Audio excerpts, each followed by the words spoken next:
welcome back to the Citizen channel. Hope you're all staying safe and well. And I look back at disappointing.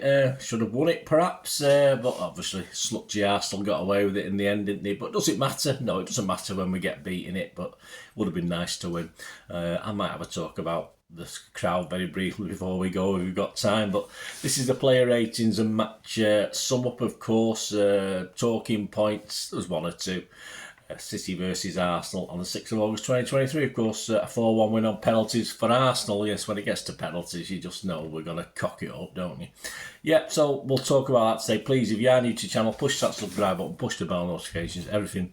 City, of course, past and present, although this is the past now, isn't it? So please enjoy, spread the word if you can, guys.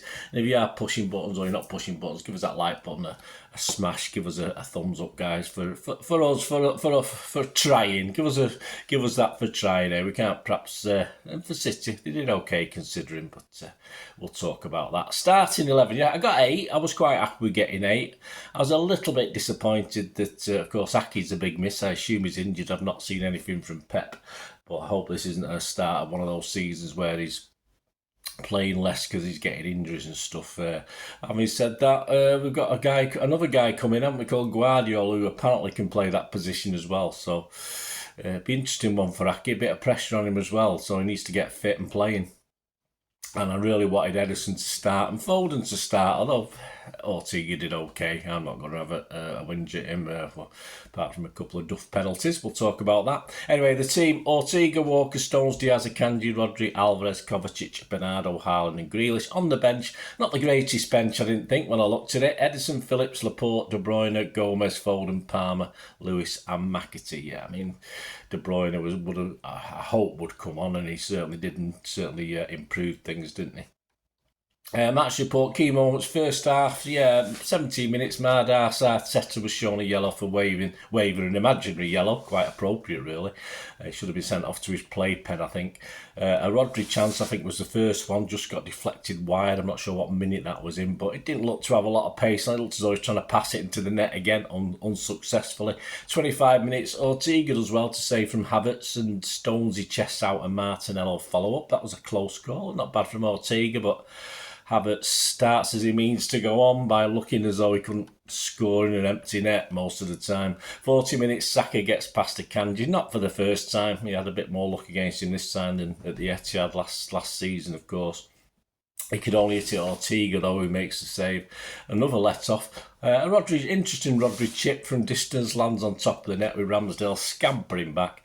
And so after 49 minutes, with about 4 minutes added on for half, whatever it was you call it these days, after 49 minutes it was 0-0 at half-time. 52 minutes, Stones meets a corner, but it's straight at hands up Ramsdale. It'd been either side of him, he might have had to do something, but yeah, Stones' header just went straight at him basically. 58 minutes, Foden came on for Grealish. 64 minutes, Palmer and KDB for Haaland and Kovacic. Kovacic had played well. 70 minutes, a Palmer curler just inside the box is deflected for a corner, perhaps a little sighter for later on. 77 minutes, Foden does really well, creates room in the middle. His pass doesn't quite make it, but obviously it ends up on the head of KDB, who quickly, at pace, heads it onto Palmer, who just takes it to one side and bends it beautifully into the far corner. It sort of hit the middle of the net, didn't it, by the time it come down, but old Ramsdale had no chance. So that was it. Let's hold on, boys. But hey, 82 minutes, almost 2 really. Good work by Alvarez, but Ramsdale somehow keeps out the resulting Foden effort. Foden had done a little bit better. Possibly, it was a good save, but yeah, it should have been 2-0. 84 minutes, should have been perhaps 2-0 again, so close. Ramsdale commits himself a little bit from a quickly put in corner by KDB, and Rodri glances at the near post. He manages to save it though and put it out. But 101 minutes, yes, because I must admit, when they had the clash of heads 2 minutes into injury time, I thought, I wish this had happened. I wish we just carried on playing the 8 minutes supposed extra time. It just sort of ruined, well, not any flow, but it sort of broke up the game a little bit. I didn't want that.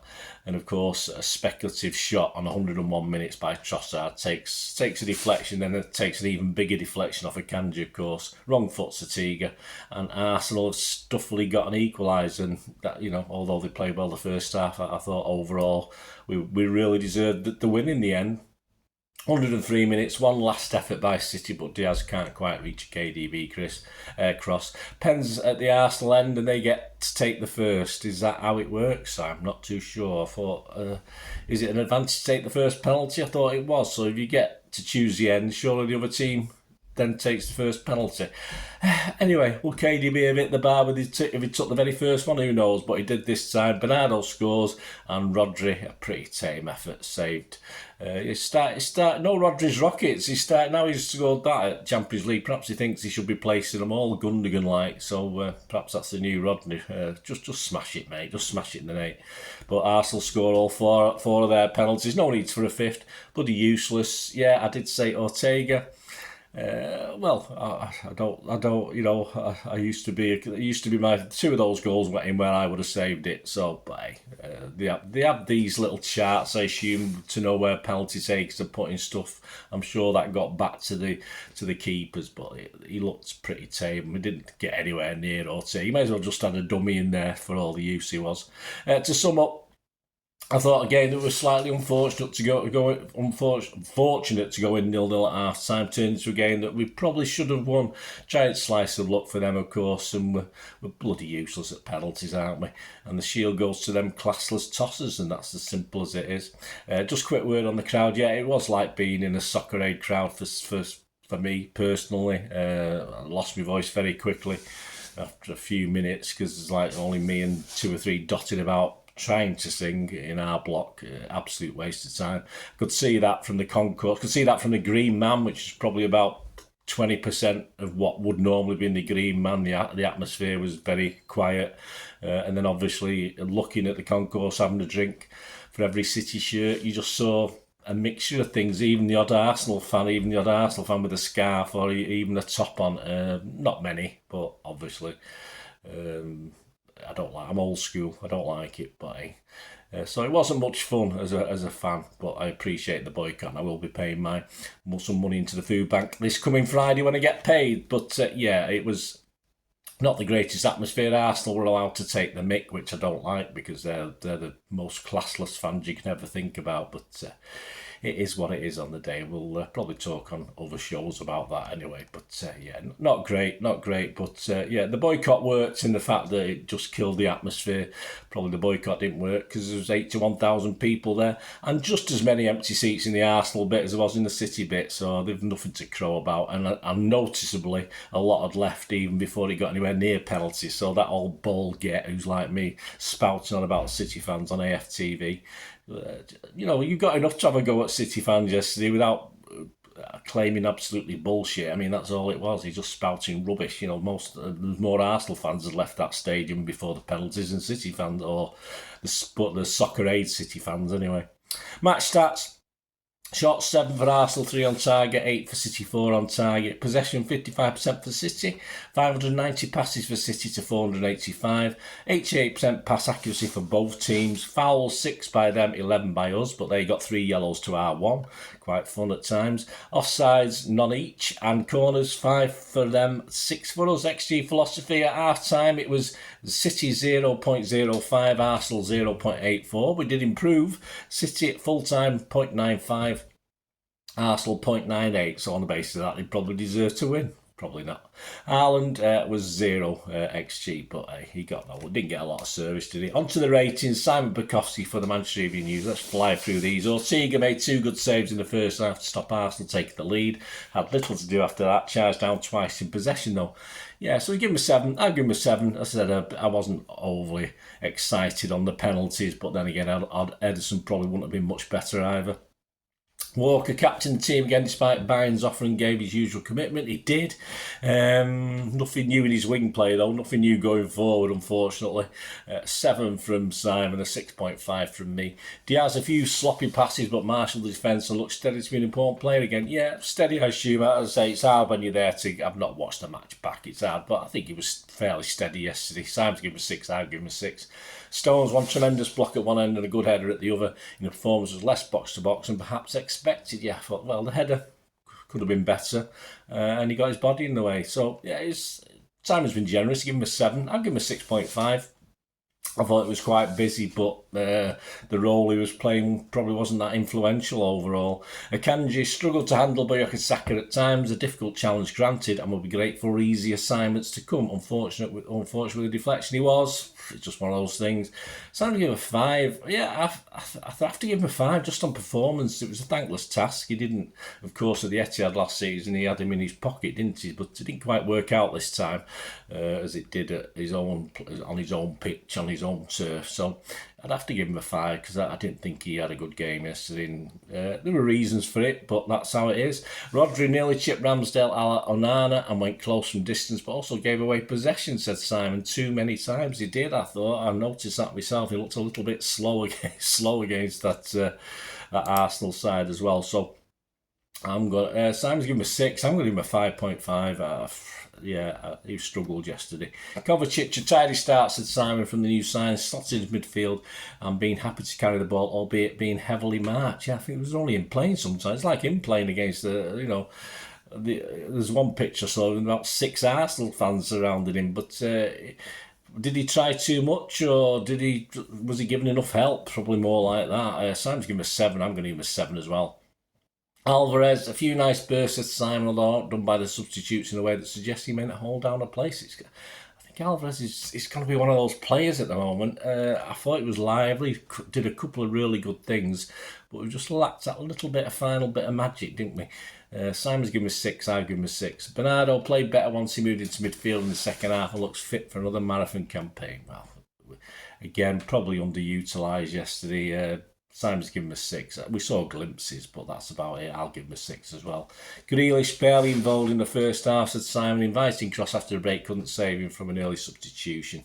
Yeah, being average, bang average, I think, and that's been a little bit generous. Or very generous. Sam's given him a 5. I can't argue with that. I'll give him a 5 as well. Haaland, a few nice touches to Simon, very little service. The City struggled to create anything meaningful. Yeah, again, bang average. Didn't get much support, but hey, you can only look at what he's done on the pitch, and again, bang average for me, similar to Grealish. Simon's given him a 5. I give him a 5. Substitutes, Foden for Grealish on 57, had a hand in one goal and almost scored a second. Simon's given an 8. I think he's been over the top for 40 odd minutes. Well, 50 minutes with injury time. He should have started, in my opinion, but he did help the game. He did help City when he came on. Perhaps, as I said, his finishing needs working on, but we know that, don't we? Palmer for Haaland, a wonderful goal, having been denied minutes earlier, said Simon. He's given him a 7. I'm going to give him a 7 as well. Great goal. But when's he going out on loan? That's what I want to know. De Bruyne for Kovacic on 64 minutes. The best player in the game? Really? I thought he replaced the best player in the game. Doing more than 30 minutes, anyone else in 90. Best to say off penalties, though. Yeah, I can't forgive him that penalty. That was a rubbish penalty. Sam's given him an 8. I'll give him a 6.5. The first penalty taker has to score to set the mark. He didn't. But he did. We did improve when he came on. It was nice to see him back, but I'm not going to go ridiculous like Simon with an 8 out of 10. Not used Edison, Laporte, Gomez, Lewis, Phillips and McAtee. Man of the match, as I said, I'd probably Kovacic. I mean, until he came, he was subbed, but overall, I think I'd have to go for Kovacic personally, although, as I said, I don't think other people have given him that. Let me know your thoughts and your player ratings, guys. Great to hear from you. Of course, we've got the build-up to our first proper game against Vincent Kompany's Burnley, of course. I will have the report and the Pepsi 11 out on Wednesday. And this will be the final chance to win £75 at the Gingerwig City Gifts.com. For now, there will be a chance to win something else from someone else. So stay tuned for that and find out what it is next time. But as far as this Burnley game is concerned, still a chance to win. That's £75 to spend at the GingerwigCityGifts.com. And my up next is a back in time and a visit to Burnley on the 29th of September 1973. And this episode is simply entitled, this hopefully will interest you, What's That Fat Bastard Doing in Goal for Us? There you go. That's the title for that one. So hopefully you'll join me for that. Anyway, onwards and upwards, guys. At the end, it would have been that. I said we should have won. I think we should have won. Bit disappointed we didn't in the end. I would have rather got beat 2-3-4-0 in fairness, as opposed to slaughtered on penalties. But it is onwards and upwards. We're still the treble, we're champions, aren't we? So until we meet again, that's one thing, don't we? Please stay safe, Blues. Come on, City. Bye for now.